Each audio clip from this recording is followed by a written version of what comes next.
But first, a look at an effort to prevent childhood obesity by adding food gardening to the curriculum in Colorado preschools. Special correspondent Kat Wise has our report. It's for our weekly series on education in schools, Making the Grade.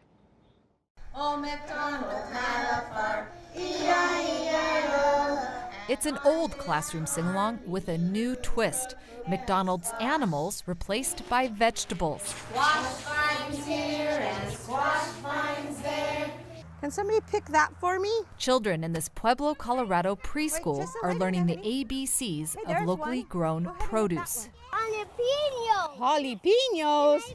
Vegetables take center stage in everything from the vocabulary they learn to the art they create and the plays they perform. So one day the farmer went out to pull it, and they pulled it. Out popped a great big zucchini. Good job! We're really bringing farm to preschool to Colorado. What is this, a vegetable or a fruit? A vegetable. A vegetable, very good. Brittany Martins is the nutrition educator for a new preschool program funded by the U.S. Department of Agriculture called CHOP, an acronym for Cooking Up Healthy Options with Plants. Don't eat them, guys. Just It's an effort by the Colorado Health Department to combat childhood obesity with hands-on farming. Here's one, buddy. And it's part of a growing farm-to-preschool movement in early education centers. Children in Colorado are not eating the recommended amount of fresh fruits and vegetables. I see something yellow right here. The centerpiece of CHOP's curriculum is a garden grown by preschoolers. We want to take these things from the garden and make it a norm on their place, so it's not like an alien. It's no longer the hated squash. It's now something that they've grown, they've picked, they've harvested, and they're going to be more willing to try it. All right. Looks like 1 in 5 Colorado children ages 2 to 4 are obese.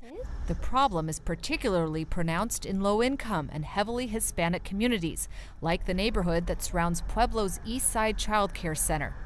Maria Sabia is the center's director. Over 80% of the children that come here are from low-income family households, between 70 and 80% with a Hispanic heritage. Let's pull out this kale.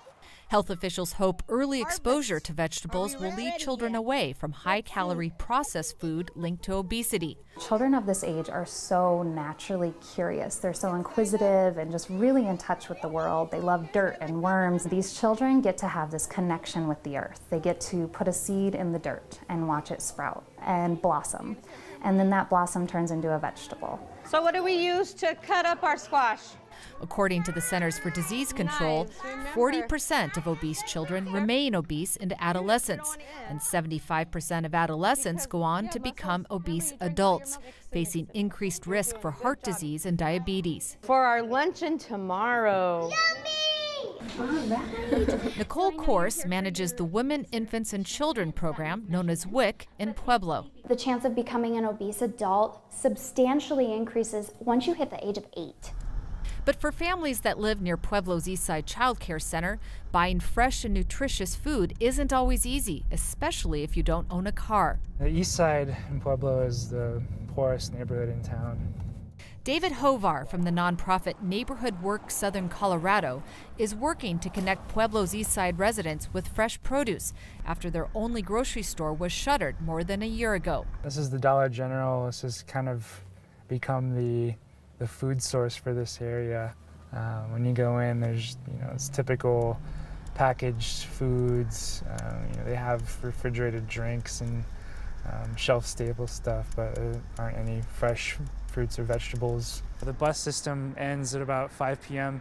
every day, and so it doesn't run on the weekends either. So if you are working and you don't have a way to get around, it kind of creates this little island after 5, and there's nowhere to go for fresh food. You gotta pull it down, same thing, and then you gotta turn it. Good job. Many of the children at the Eastside Child Care Center receive the majority of their daily food here. Oh look, there's a ladybug on it. But for parents and educators, the new gardens are also an opportunity for learning that goes beyond nutrition.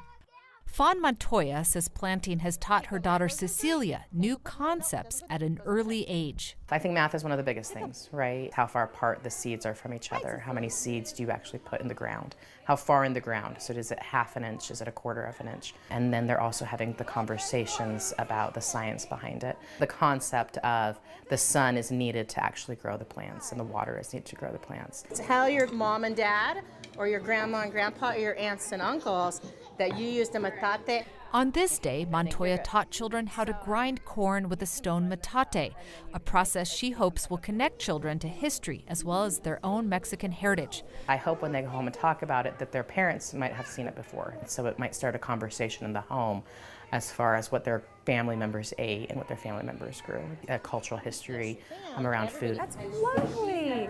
In the coming years, health department officials hope to expand CHOP's preschool project statewide. For the PBS NewsHour, I'm Kat Wise in Pueblo, Colorado.